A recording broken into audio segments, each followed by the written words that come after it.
That's the scene in Opéra. Let's cross to the Champs-Élysées and speak to France 24's Clément Bonero, who is following developments for us there.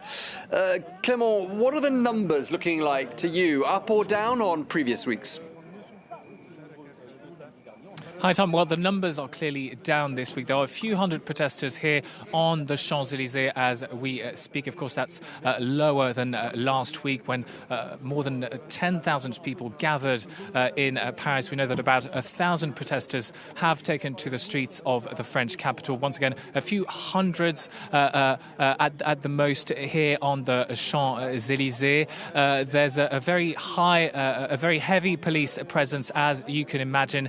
Police forces are very much on tenterhooks. They want to prevent any outbursts of violence here. They've been stopping and searching pretty much every single protester, confiscating dangerous weapons and confiscating other objects, also preventing those with a violent record from entering this perimeter.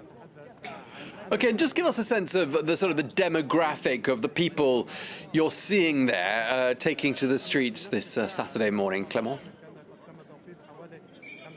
Well, it's a very diverse crowd, really. There are people from all around France. Some are from Paris. Others have come from elsewhere, from rural areas across France. We spoke to people from the eastern region of Alsace. There are people from Brittany, from all over the country. A lot of men, a lot of women of all ages. I'm actually here with a yellow vest protester. Thank you very much for speaking to us. He was telling me earlier that he's not happy with the measures that were announced by Emmanuel Macron. To say the least, of course, yes. It was makeup, basically. They didn't give us really much. On top of that, it's probably us who's going to have to pay for them.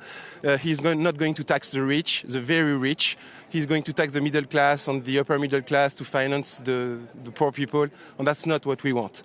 We want real social justice and real democracy. Can you tell us more about this referendum that you're calling for? It's like a referendum from the citizenship, from the citizens to be able to be consulted on several questions, and we want to be able to have our say on the laws that are passed in France. We don't have the feeling that the political class is representing us anymore. We feel that we need a direct democracy, very much like in Switzerland, actually. Well, thank you very much. Well, as you heard, protesters here are very much determined. They don't want the movement to die out. They want to continue the movement until their demands are heard. Okay, well, thank you very much indeed for bringing